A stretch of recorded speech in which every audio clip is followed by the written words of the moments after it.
Making a bad movie as an actor is inevitable. It's why my starring role in Schindler's List 2 Look Jews Home is sitting in bargain bins across Spain. When you're making a name for yourself or just on the downward slope, bad movies will always be there with a crusty paycheck and a scalpel to take some of your soul. And no matter how high some of these cherished celebrities climb, there's always some fetid little troll like yours truly to sift through the garbage of their lives and find the absolute stinkers they want left buried. With this in mind, I'm the Southwest Savage Jules for Whatculture.com, here with a list of 10 terrible movies the stars don't want you to see. Number 10. George Clooney, Return of the Killer Tomatoes. Everybody has to start somewhere, and before George Clooney was the monotonal brood machine that he is today, he was starring in Return of the Killer Tomatoes, which is every bit as bad as it sounds. The sequel to the cult hit Attack of the Killer Tomatoes, which I'm sure all 4 of you watched, Clooney plays a suave ladies' man who's roommates with the lead Chad. So in essence, he gets through this campy B-movie relatively unscathed. However, when you put this appearance next to the likes of his later performances, it's easy to see why he'd want it forgotten. Also probably because the fact that the word tomato will likely remind him of his Batman and Robin score on Rotten Tomatoes. Number 9. Johnny Depp,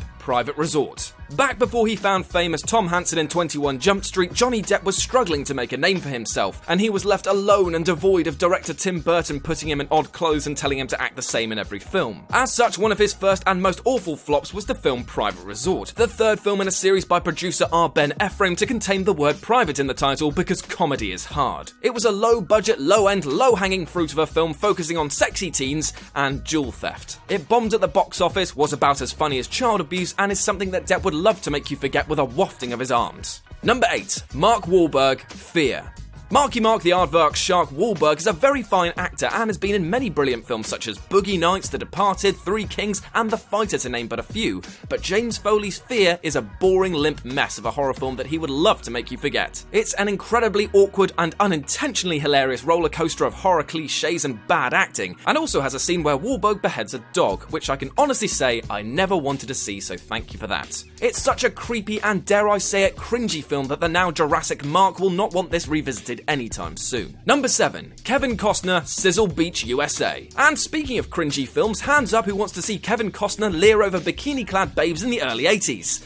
Oh, that's actually quite a lot of you. God, you guys are weird. The issue with this film is that it errs so close to soft porn that every cell seems to be coated in what I pray to God is Vaseline. It makes you feel dirty for watching Costner make out with random women all over the place, and if he doesn't want this to be forgotten, then I sure as hell do. And as for the plot, well, all I can say is that it apparently had everything. A midget, the Jolly Green Giant, and a left-handed elephant? Number 6. Bob Hoskins, Super Mario Brothers. Ugh, this film. I've already said before how much of a stain on my childhood this flick was. Ruining the image of everyone's favourite husky plumber and being the reason why Nintendo refuses to make live-action films anymore, Super Mario Bros. Is just the worst. Poorly written, laughable special effects, and Dennis Hopper's hairstyle was bad enough, but don't you dare drag poor Bob Hoskins' name through the mud. This guy was f***ing Smee. Smee, for f***'s sake. This film needs to be forgotten, which I now realise is a stupid entry for this list as I've just brought it back once more into public view. So, sorry about that. Number 5. Sean Connery, The League of Extraordinary Gentlemen. Now, for some reason, people actually quite like this film, but it's not one that ever captured my heart nor that of the critics, and was particularly despised by one Sean Jr. Connery. Despite being paid a hefty $17 million for his time, Connery frequently clashed with the director Stephen Norrington, and this grew to such a negative state that Connery actively started to badmouth the film, even going so far as to say that Norrington belonged in an asylum because he handled the budget and direction of the film so poorly. So I mean, do you even need to ask whether Connery would want you to see this film? My guess is that it's not going to be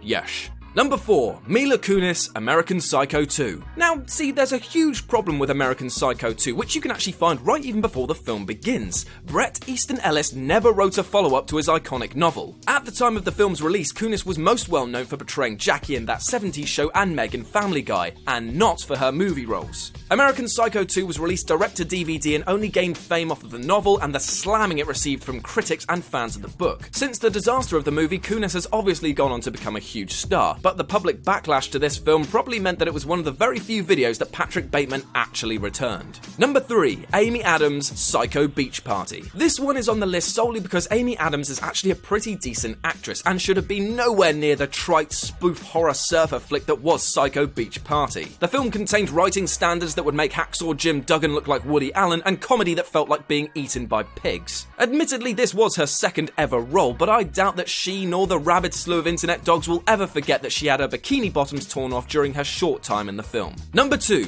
Paul Newman, The Silver Chalice. Paul Newman's career needs no introduction, as he is one of Hollywood's most treasured actors, but until his last breath he declared that he hated his debut movie The Silver Chalice. Newman was active in preventing people from seeing this movie as it gained more and more attention after his rise to fame, and he even went so far as to take out adverts telling people to avoid the movie. So, what's wrong with it? Well, I mean, it's very boring and very long, and certainly no Cool Hand Luke, but Newman himself was a little bit harsher, calling it the worst motion picture produced during the 1950s. Thankfully for everybody, Newman's ads seem to have worked, as the movie has long since been forgotten despite a DVD release in 2009. And number 1, Sylvester Stallone, The Party at Kitty and Studs. Sylvester Stallone has made some pretty bad choices over his lengthy film career, but none will ever top his debut in a softcore movie that was not released on DVD in the US until 2004. Stallone worked just 2 days on the movie and played the titular stud, a brutal sadomasochist. He earned a measly $200 for his work in the film in a role that basically involved him being naked all the time. Now, Stallone took the movie because he was homeless and needed the cash, so one can hardly blame him for taking the job. But after his rise to fame, the producers of the film asked Stallone for $100,000 in exchange for them destroying it. Stallone refused, retorting that he wouldn't buy it for $2, and this is the man that starred in the remake of Get Carter.